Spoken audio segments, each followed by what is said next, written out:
소피의 오디오북 웰싱킹 제1부 인생의 밑바닥에서 싹튼 부의 씨앗 55페이지 세 가지를 결단하다.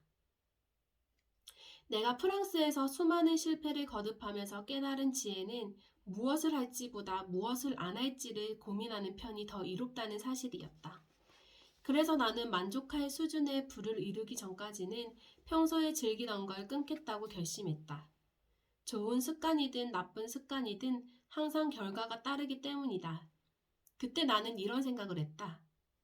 부자들이 하지 않는 게 무엇일까? 내 삶을 뒤돌아보니 버려야 할 세 가지의 나쁜 습관이 보였다. 아무리 좋은 생각도 행동으로 옮기지 않으면 소용이 없기 때문에 나는 즉시 행동으로 옮겼다. 첫 번째, 정신을 흐트러뜨리는 음주를 버리다. 사실 내가 술을 끊은 건 첫 사업을 할 때부터였다. 내가 술을 마시지 않겠다고 결심한 이유는 술을 마시고 실수를 해서가 아니었다. 그 정도로 술을 마신 적도 없었다. 술에 시간을 뺏기는 게 아까워서였다. 그때 나는 민박집 주인이자 가이드였다. 동시에 켈리델리 사업도 준비하고 있어서 몸이 2개라도 부족할 지경이었다. 한번 술을 마시면 최소 2시간 이상이 소요됐다. 일주일에 3번 술을 마시면 6시간이 소모되었다. 술을 끊겠다고 결심한 뒤로 나는 술을 한 모금도 마시지 않았다. 게다가 나처럼 눈에 띄고 화려한 여자가 남자들과 사업한다고 술을 마시면 쉽게 보일 수 있었다. 그래서 더욱 인맥에 인연하지 않고 실력으로만 승부하고 싶었다. 내가 잘 따르던 선배 언니는 오히려 사업을 시작하면 거래처 사람들과 술을 마시며 친분을 쌓아가야 하는데 반대로 술을 끊는 배짱은 뭐냐? 라고 나를 놀리기도 했다. 첫 사업 막바지에 아무리 노력해도 빚만 늘어가고 직원들 월급날이 다가오는 게 두려웠던 때에는 정말로 소주 딱 한 잔만 마시면 살 것 같았다. 어떤 때는 눈을 뜨고 있는 것조차 너무 괴로워서 얼굴이 하얗게 질렀다. 그만큼 술 한 잔이 간절했다. 하지만 그렇게 힘들었던 때에도 술은 입에 대지 않았다. 마시면 한 잔만 마실 수 없을 것 같았고 다시 일어서지 못할 것 같았다. 무엇보다 나 자신과의 약속을 절대로 번복하지 말아야 한다고 생각했다. 아직 성공하지 못했으니 마시지 않는 게 당연했다. 어쩌다 사람들을 만나면 왜 그렇게 사나며 이 정도는 마셔도 된다고 술을 권했다. 늘 같이 저녁을 먹으며 술까지 마시던 언니들이었다. 그러나 술을 마시지 않으니까 차츰 나를 부르지 않았다. 술을 마시지 않겠다는 원칙이 특별한 건 아니다. 하지만 술을 끊은 덕분에 많은 시간을 확보할 수 있었고 보다 명료한 정신으로 내가 해야 할 일에 열정을 쏟을 수 있었다. 두 번째, 야금야금 삶을 갈아먹는 유희를 버리다.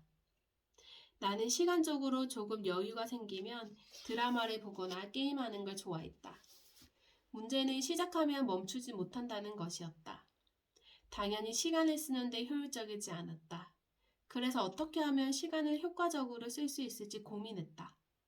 성공한 사람들은 시간의 여유가 생기면 책을 읽으면서 철저하게 자기 자신 시간을 확보한다. 그들은 대개 삶의 유희를 즐기는 방법이 나와 달랐다. 성공하기 위해서는 자기 관리가 기본이다. 자기 관리의 기본은 불필요한 시간 소모를 줄여 스스로 발전시키는 시간을 갖는 것이다. 특히 요즘 사람들에게는 지나친 SNS 사용을 삼갈 것을 적극 추천한다. SNS 특징 중 하나가 바로 맺고 끊는 게 어렵다는 점이다.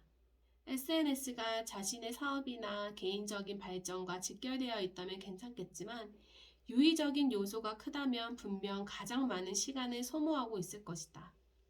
그러므로 SNS에 접속을 줄이고 그 시간을 확보하여 자기 개발을 위한 활동을 하는 게 더 좋다. 아무리 큰 성공을 이루더라도 나를 발전시키는 시간을 확보하지 못한다면 모두 무의미하다. 성공을 위해 쏟았던 피와 땀, 그리고 눈물, 성공을 거머쥐고 얻은 부와 인맥, 이 모든 게 신기루처럼 사라진다고 상상해보라. 이 얼마나 억울하고 안타까운 일인가. 세 번째, 시간을 빼앗는 파티를 벌이다. 한국이나 유럽이나 모임은 매한가지다. 모임의 핵심은 인맥 관리다. 사람이 모이는 일은 새로운 에너지를 창출하고 기회의 장을 여는 최적의 방법이다. 하지만 어느 순간에 나는 모임에 참석하는 것이 성공을 방해하는 요인이라고 생각했다.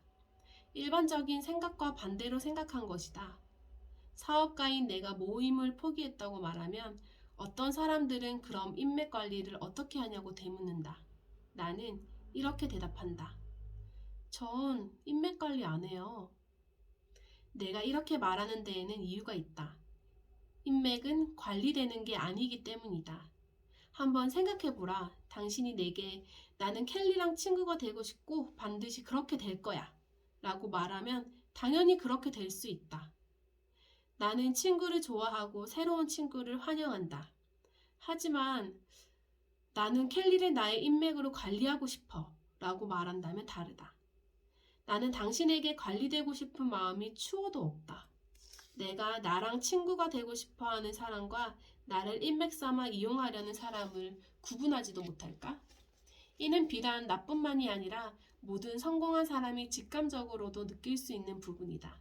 그래서 나는 인맥을 관리하지 않는다. 가급적 파티에 가지 않겠다는 결심 또한 시간 때문이었다. 파티는 보통 하룻밤을 통째로 잡아먹는다. 사교에는 도움이 되겠지만 나는 한 번의 큰 실패를 겪으면서 단순한 사교가 인생에 별 의미가 없다는 걸 뼈저리게 느꼈다. 정말 소중한 친구나 가족들과의 파티 외에 단순한 사교 모임에 내 귀한 시간을 소모하고 싶지 않았다. 이것은 성공한 지금도 지키고 있는 원칙이다. 행복해지고 싶다면 먼저 당신의 삶을 갉아먹는 나쁜 습관을 끊어내야 한다. 세 가지의 나쁜 습관을 끊었다면 좋은 습관 세 가지를 만들어야 한다. 특히 나를 성장시키는 것에 그 시간을 써야 한다. 어제의 나보다 내일의 나 자신이 아주 조금 진일보할 수 있는 시간을 확보하여 성장하는 게 행복이다. 매일 조금씩만 성장해도 된다. 왜냐하면 성장은 복리 효과를 만들어내기 때문이다. 예를 들어 하루 1%만 매일 성장해도 100일이면 100%로 성장하는데 오늘의 1% 성장은 시간의 흐름에 따라 성장이 거듭되니 100일 후면 기대한 것 이상으로 성장해 있을 것이다. 아무리 부족하고 못난 인생이라고 하더라도 멈추지 않는다면 5년 후에는 지금과는 완전히 다른 인생을 살게 될 것이라는 말이다.